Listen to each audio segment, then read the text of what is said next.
لما الأجانب بيتكلموا في الأفلام والأخبار بنلاحظ إن في حروف بتختفي، حروف بتظهر، وفي حروف بتتبدل. طب ده بيحصل بناء على إيه؟ السلام عليكم، معاكم مس رحمة شعبان ومعانا درس جديد من دروس الفونولوجي. كنا شرحنا في بداية كورس الفونولوجي تقسيمة الكونسونانتس أو الأصوات الساكنة، واتفقنا إن أنا بقسم الكونسونانتس بناء على 3 جروبس أو 3 مجموعات. بقسم بناء على ال place of articulation وهو مكان خروج الأصوات، زي مثلا في أصوات تبقى bilabial، في أصوات dental، في labiodental، في أصوات alveolar، في أصوات post alveolar، في palatal، في velar، في glottal. هي أماكن خروج الأصوات دي.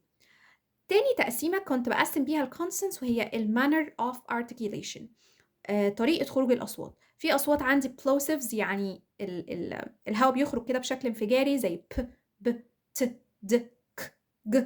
يبقى دي plosives، بتبقى مختلفة عن أصوات مثلا fricatives.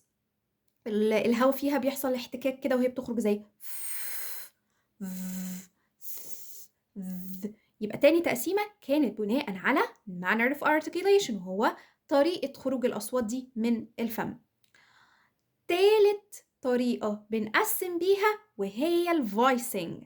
الفويسنج وهو خاصة باهتزاز الأحبال الصوتية. في هنا بيحصل vibration في الفوكال كوردز ولا لأ؟ زي مثلا في أصوات بتبقى voiced وفي أصوات voiceless، أصوات بيحصل فيها اهتزاز وأصوات لأ. تعالوا نشوف زي مثال. تعالوا نحط ايدينا كده هنا عند الفوكال كوردز مش هنحس ان في vibration. طب تعالوا نقرأ ب، ب، حصل vibration. يبقى دي التقسيمة الثالثة وهي خاصة بالvoicing. يبقى place of articulation، manner of articulation and voicing. طيب ليه كنا بنقول دول؟ علشان لما نيجي ندرس بقى ال connected speech أو ال casual speech أو الكلام السريع نبقى عارفين بالتفصيل خصائص كل صوت، بيخرج منين، بيخرج ازاي، وكل ده. النهاردة إن شاء الله هنتكلم على ال assimilation. كنا اتكلمنا عنه الحلقة اللي فاتت وعرفنا ايه هو ال assimilation. الاسيميليشن قلنا انه صوت بيأثر على الصوت اللي جنبه، سواء بقى progressive assimilation او regressive assimilation. وهو يعني الصوت الاخير في الكلمة هنا هيأثر على الصوت الاول في الكلمة اللي بعده، او الصوت الاول هنا هيأثر على الصوت الاخير هنا. يبقى ده ايه الاسيميليشن. وكمان عرفنا ان انا الاسيميليشن ده بيحصل بناء على حاجات كتيرة زي ال place of articulation، وهو ان صوت الحرف بيتغير مكان خروجه، او المانر بغير طريقة نطق الصوت، او الفويسنج وهو الاهتزاز بتاع الأحبال الصوتية، بيحصل اهتزاز او لأ، في أصوات بتأثر على أصوات تانية. طيب النهاردة إن شاء الله هنركز على نوع واحد منهم وهو ال assimilation of place. تعالوا نعرف إيه هو أصلاً. It's a type of assimilation that occurs when a sound changes its place of articulation to become closer to the neighboring sound, and this makes pronunciation smoother and speech more natural, especially in fast and casual speech. اتفقنا إن صوت بيأثر على الصوت المحيط بيه أو اللي جنبه بناء على مكان خروجه. طيب تعالوا نشوف أمثلة. مثلا أنا عندي أصوات تبع بقى ال place of articulation، كل اللي هنتكلم عنه النهارده هو نوع واحد بس منهم وهو ال place، مكان خروج الصوت. في أصوات بتبقى alveolar زي مثلا ت، د، و ن. الأصوات دي alveolar. لو جه بعد الصوت ده صوت bilabial أهو، بيحصل إيه؟ الصوت ده هيأثر على الصوت ده. إزاي؟ مثلا عندي كلمة زي that person، that person. هنا الت ساوند الفاينل كونستنت في الكلمة الأولى من الخصائص بتاعته إن هو إيه؟ alveolar، بيخرج من هنا يعني. تعالوا كده نقرأ ت، ت، ت، ت، ت. لاحظ إن لسانك بيلمس الجزء ده وأنت بتقرأ صوت الت ساوند that. طب تعالى اقرأ صوت البي كده person. إيه ده؟ يبقى مكان الخروج مختلف، هنا ت وهنا ب. طب إيه اللي بيحصل؟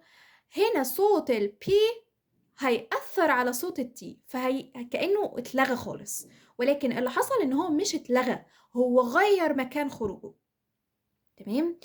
هيحصل ايه؟ فبدل ما اقول that person وهقف، لما اجي اقرأها في الcasual speech او connected speech، بص كده اسمع دي. the person، the person، the person. ايه ده؟ ايه اللي حصل؟ صوت ت اتحول ل ب. يبقى هنا انا غيرت ال place of articulation. وبالمناسبة انا لو عندي الصوت مختلف عن الصوت اللي بعده في كذا حاجة، انا بغير حاجة منهم بس. يا اما بغير ال place، يا اما بغير ال manner، يا اما بغير ال voicing. ما ينفعش اعمل عمليتين او حاجتين اغيرهم في نفس الوقت. اللي حصل ان انا هنا هغير حاجة واحدة منهم بس، وهي ال place of articulation. that person صوت الت اختفى خالص او اتغير مكان خروجه بقى bilabial. that person. تعالوا نشوف مثال كمان. light blue. هنا برضو تعالوا نشوف ت sound alveolar البليس بتاعه. طب تاني حاجة الكلمة اللي الصوت اللي بعده bilabial ب sound، ولكن هنا ما ينفعش اغير الت لب. ليه؟ لان هنا هما مختلفين في حاجتين. اول حاجة ال place of articulation. تعالوا نشوف ت الت sound من الالفيلر اهو بتخرج من هنا. اما كلمة blue bilabial الصوت بيخرج من هنا ت ب الصوت مختلف في ال place of articulation، وكمان مختلف في الفويسنج. الاتنين مختلفين في الفويسنج. ازاي؟ الت sound هو من الحروف الفويسلس، ما بيحصلش هنا vibration في الفوكال كوردز.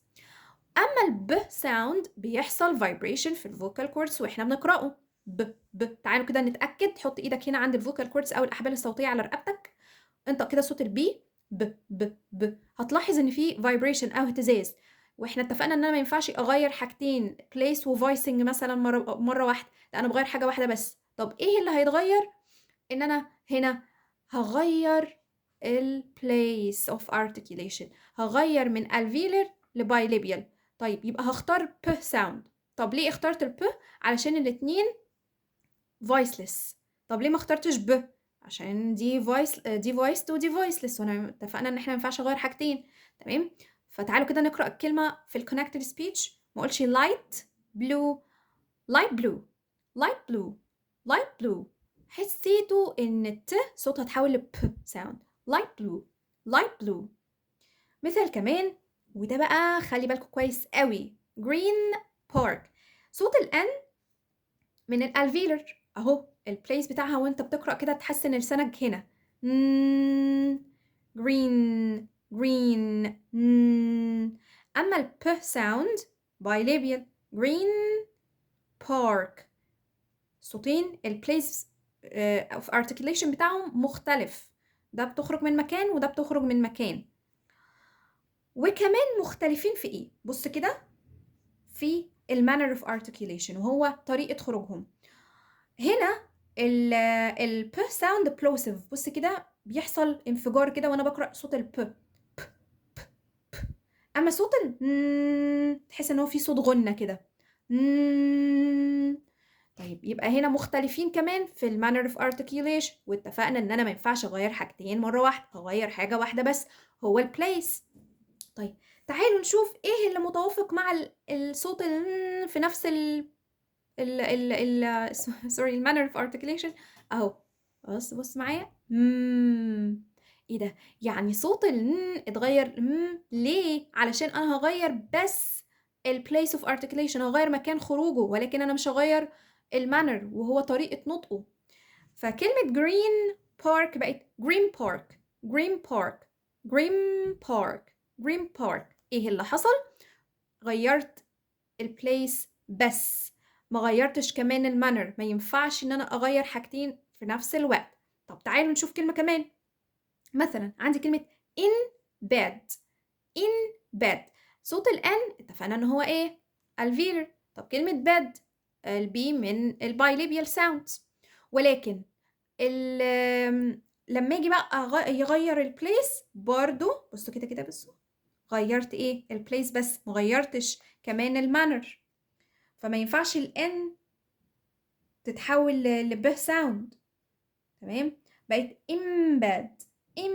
يبقى صوت الان اتحول لام عشان انا غيرت حاجة واحدة بس وهو ال place of articulation. embed. الدرس سهل وبسيط، وكده احنا شرحنا جزء واحد بس هو الأصوات الالفيلر اللي بتتحول لبايليبيال. طبعا أنا عندي أصوات تانية كتير جدًا، ولكن إحنا هنركّز بس على جزء واحد منهم النهارده. لو عجبكم الدرس ومستنيين باقي الدروس، ما تنسوش لايك وشير وfollow لpage Easy إنجليزي على فيسبوك وتيك توك ويوتيوب. كانت معاكم مس رحمة شعبان، والسلام عليكم ورحمة الله وبركاته.